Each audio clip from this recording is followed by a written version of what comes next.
Bunun ifadələri müəyyən edin. Uşaqlar, Euler Venn diaqramının işlərinə son dərəcə diqqətli olursunuz. Birinci həmişə üstündə yazın, sonra uyğunlaşdırın, variantda tapın. Mən sizə indi izah edəcəm. Birinci, bunlar üçün ortaq olan bir xüsusiyyəti qeyd edirəm ki, ST nədir? Tormuz yoludur. Tormuz müddətləri TT və yaxud da ki, T tormuz yazırıq. Yəni, bunların ikisi də uşaqlar kütlədən asılı olmayacaq. Yəni, cismin kütləsinin bunlara heç bir aidiyyəti yoxdur. Belə deyək də, ən loru dildə. BC-də vahidi saniyədir. Məlum məsələdir ki, tormuz müddət zamanda axı cismin kütləsindən asılı deyil. Bunu ortağa yazıram, ortaq olan variantı yazıram, çünki hər ikisinə aiddir. Cismin sürətlə düz mütənasibdir. Bu, tormuz müddətinə aiddir. Sürtünmə misalı tərs mütənasibdir. Düsturlarına əsasən tormuz yoluna aiddir bu. Üçüdə nə idi özdən müəyyən edirsə, üstünə belə quş işarəsi qoyun. Cismin sürətinin kvadratı ilə düz mütənasibdir. Bu da aiddir tormuz yoluna. Deməli, bax, sonra belə yazın uşaqlar. X, Y, Z belə deyil. X-ə nə aid oldu? 4, 5. Y-ə nə aid oldu? 2. Z-ə nə aid oldu? 1, 3. Artıq bunu yazandan sonra sizin elə uşaq var ki, məsələn, dəfələrlə şahid olmuşuq biz bunu. Burada düz yazır, bütün uyğunluğu düz qeyd edir. Amma gəlir variantda səhv yazır uşaqlar. O, tamamilə yaxşı olmur o. Bilsiniz necə? Siz bildiyiniz halda niyə görə səhv variantı götürməyinizə görə cavabınız səhv çıxsın? X olur 4, 5, Y olur 2, Z olur 1. Deməli, doğru cavabımız B variantıdır. İstəyir sınavda, istəyir imtahana gedən uşaqlara həmişə belə bu cür diqqətli yanaşın. Yəni, sualların heç birinə başdan sovdu yanaşmayın və yaxud da ki, tələsməyin. Əsasən də bu Euler Venn diaqramında çox olubdur bu cür hallar. Ona görə mən dəfələrdən vurğulayıram. 43-də deyir ki, K nöqtəsindən X oxu boyunca hərəkətə başlayaraq orada qeyd olunmayıbdır. 5 saniyə ərzində deyil, 5 saniyə ərzində deyil. M nöqtəsinə çatan cismin orta sürətini hesablayın. Orta sürətlə bağlı mən bir dənə bu məqamı vurğulayım ki, uşaqlar, orta sürət əslində biri var yola görə orta sürət, biri var yer dəyişməyə görə orta sürət. Yola görə orta sürət deyəndə ümumi yolun bu yolu getməyə sərf etdiyim vaxta bölürəm də, düzdür? Yəni, ümumi getdiyim yolun ümumi sərf etdiyim zamana nisbətidir.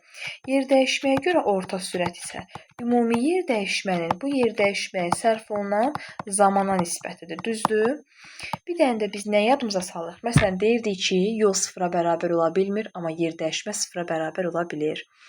Və yaxud da ki, başqa bir anlayış da var idi ki, yola görə orta sürət sıfıra bərabər ola bilmir, amma yer dəyişməyə görə orta sürət sıfıra bərabər ola bilər.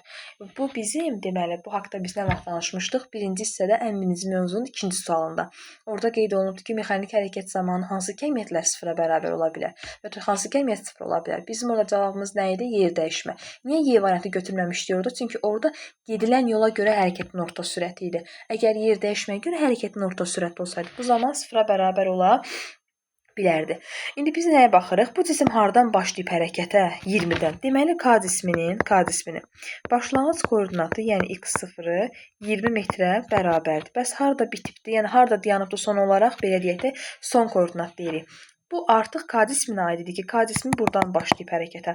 Və yaxud da ki, belə də qeyd edə bilərsiniz. K cismi gəlibdir M nöqtəsinə, düzdür? Yəni, elə heç M-i də bir də qeyd eləməyə ehtiyac yoxdur. Elə belə yazırsınız X bərabər 100. Yəni, bu hamısı dediyim aiddir K cisminə. K cisimdir uşaqlar. M çatdığı nöqtədir ha. Yəni, siz buna K cismi ayrı, M cismi burada başqa bir cisimdir, başqa hərəkət olan bir cisimdir. Xeyr, K cismidir. Amma 20-dən başlayıb gəlib 100-ə. Yəni, onu göstərir qrafikdə də. Və görürəm ki, cisim 20-dən gəlibdirsə 100-ə, 100-dən 20-yə gəlməyib ki, 20-dən gəlib 100-ə də, düzdür? Deməli, X oxu istiqamətində hərəkət edir və bunu deyir şərtdə də. Bizdən soruşulan nədir? Orta sürət. Deməli, biz orta sürəti tapmaq üçün baxıram ki, mənim əlimdə nə yoxdur? Nəyi tapa bilərəm mən buradan? Vx-in qiymətini birinci tapa bilərəm də, düzdür? Və yaxud da ki, elə birinci Vx tapaq. Koordinat tənini yazıram. X bərabər X0 plus Vx vurulsun T. Buradan Vx-a görə düstur alanda X çıxılsın, X0 bölünsün T olur. Düzdür? Gətirirəm qiymətləri yerinə qoyub hesablayıram. Həm də buna belə də yaza bilərəm. Delta X bölünsün T. Mən sizə demişdim ki, delta nəyə bildirir? Son kəmiyyətlə başlanğıc kəmiyyət arasındakı fərqi ifadə edir. Son koordinatı nə qədərdir? 100. Başlanğıc koordinatı nə qədərdir? 20 bölünsün. Sərf olunan zaman nə qədərdir? 5 saniyə. Yəni, 20-dən 100-ə gəlməyə bu cisim 5 saniyə vaxt sərf edib. Bölünsün 5. Alıram ki, 80 böl 5. Bu da bərabərdir 16. Həllini də həmişə açıq yazacam ki, mən məsələn, ola bilər ki, İndi ya gözünüzdən qaçar, birbaşa yazarsam cavabı 16, bilmərsiniz də nəyi harda yerinə qoydum. Bəlkə ilk dəfə öyrənənlər var, bəlkə özü öyrənən, cəhd eləyənlər var. Yəni, hər bir nüansı nəzərə alaraq bu video izahları çəkəcəm sizin üçün. İndi burada deməli Vx-in qiymətini tapdıq ki 16-dır. İndi bizə deyir ki cismin orta sürətini hesablayın. Neyniyərəm mən? V orta bərabərdir. Əlimdə nəyin qiyməti var, nəyin qiyməti yoxdur. Baxıram ki, ortanı tapmaq üçün SL falan yoxdur da, düzdür. Gətirərəm SX-in, Vx vurulsun T düsturuna, taparam SX-i. 16 vurulsun 5 və 16 idi, T-də 5-dir. Bu deyilir nə qədər? 80 metr. Neynirəm burada? 80-i bölürəm ümumi sərf olunan zamana, yəni 5-ə. Bu da olur nə? 16 metr bölünsün saniyə. Bunun həllinə biraz qarışıq yazdım uşaqlar və uzun getdi həlli də.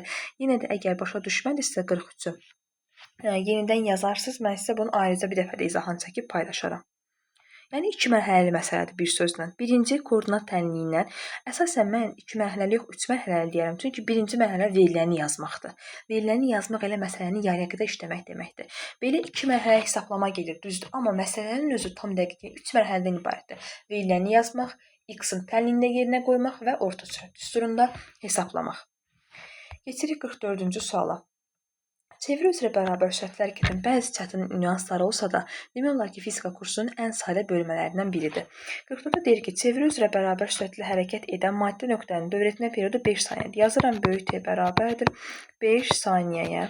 Maddi nöqtə 20 saniyə ərzində neçə dövr edər? Balaca T bərabərdir 20 saniyəyə. Niyə mən burada balaca T-ni yazdım 20, niyə böyük T-ni 5 yazdım? Çünki konkret burada periodun 5 saniyə olduğu deyir. Period da böyük T ilə işarə olunur. Zamansa 20-dir. Nə qədər dövr etdiyim soruşulur. İndi mən birinci burada neyniyərəm? Yazaram periodun düsturunu. Böyük T bərabərdir. Kiçik T bölünsün N. Zaman dövrlərin sayına olan nisbəti perioda bərabərdir. Və yaxud da ki, başqa cürə tərif verə bilərik perioda. Bir tam dövrə sərf olunan zamana deyilir. Buradan N-ə görə düstur alanda nə edəcəm? Balaca T-ni böləcəm böyük T-yə. Yəni 20 bölünsün 5, o da eləyəcək 4. Cavabımız olacaq 4. Böyük N də dövrlərin sayıdır. Adsız kəmiyyətdir. Yəni sadəcə olaraq sayla ifadə 5 dövr, 4 dövr belə. Bir də uşaqlar, ola bilər ki, sizə belə bir məsələ verər. Orada siz çaşmayın qəti şəkildə. Nədir? Deyək ki, çeviri üzrə bərabər sürətlə hərəkət edən maddi nöqtənin bir tam dövrə sərf etdiyi zaman, məsələn, 5 saniyədir. Orada yenə söhbət sizə sərf olunan zaman kimi gəlsə də, bir tam dövrə sərf olunan zaman elə periodun özünə bərabərdir. Çünki tərifi o da axı, bir tam dövrə sərf olunan zaman adlanır period. Yəni bu nüansı nəzərinizdə saxlayın. Baxırıq 45-ə. Əyrilik radiusu 50 metr olan döngədən bərabər sürətlə keçən avtomobilin mərkəzə qaçma təcili 2 metr bölü saniyə kvadratdır. Bu avtomobilin xətti sürətini hesablayın. Məlum məsələdir ki, burada nəyin adı çəkilibdir? Mərkəzə qaçma təcilinin adı çəkilibsə, mən müraciət edəcəm o 9 əsas düstura. Bu 9 düsturun alınma mərhələlərində sizə izah edəcəm. Yəni 1-in, 2-sin əzbərləməklə siz 9 dənə 9-un da özünüz ala bilərsiniz. Bunu mən öyrədəndə ilk 6 dənəsini alınma mərhələsini izah eləmişəm həmişə. Son 3-ünü də əzbərlə. Son 3 düstur da mən həmişə adlandırıram. 4-lərlə olan düstur. Baxaq indi birinci yazırıq verilənləri. R bərabərdir 50 metr, yəni radius 50 metrə bərabərdir. Mərkəzə qaçma təcili isə 2 metr bölünsün saniyə kvadratına bərabərdir. Xətti sürəti hesablayın. V bərabər sual. R-dir, AM-dir, V-dir. Bu üçünü birləşdirən düstur hansıdır? 9 dənənin içərisinə AM bərabərdir. V kvadratı bölünsün R. Baxın, bu düsturdan V-yə görə düstur alsaq. V kvadratı bərabərdir. A vurulsun R-ə. Belə saxlamaq olmaz deyə sağ tərəfdəki ifadəni salıram kökün altına. A vur R. O da bərabər olacaqdır. 50 vur 2. Bu eləyir kök altında 100. Ondan da çıxır 10. Deməli, sürətin qiyməti nəyə bərabər imiş? 10 metr bölünsün saniyəyə.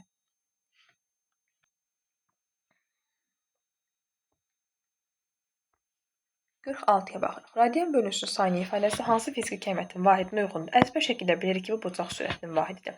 Tutaq ki, yadımdan çıxıb da indi. Məsələn, radian bölü saniyə fikirləşirəm nəyin vahididir? Yadıma salıram nəyə? Radian nəyin vahididir? Finin dönmə bucağının. Saniyə nəyin vahididir? Zamanın. Fi bölü T nisbəti nəyə verir? Amerikanı. Vəsə, deməli, bucaq sürətiniymiş. Ən pis halda deyirəm. Təbii ki, ayrı-ayrı bilirsinizsə finin vahidi, T-nin vahidi. Deməli, bir dənə bucaq sürətinin vahidini əzbərləmək nəyə çətin iş olar ki? Baxıram burada sual 47-yə. Sual 47-də deyir ki, maddi nöqtənin çevrə üzrə bərabər sürətli hərəkətini, ümumiyyətlə çevrə üzrə hərəkətində xətti sürətinin çevrənin radiusunun asılı qrafiki hansıdır? Burada A variantında qeyd ediblər. Baxaq görək necə. Xətti sürəti ümumiyyətlə uşaqlar 3 əsas düsturu var. O omega ilə olandan başqa. 2 pi r böl t, 2 pi r-in 2 pi r böyüyən bölünsün kiçik t. Burada t konstant deyilsə, deməli düsturda periodun qiyməti sabit qalmalıdır. O da uyğundur birinci düstura. 2 pi r bölünsün t. Bu düstura görə v r-dən düz asıdır.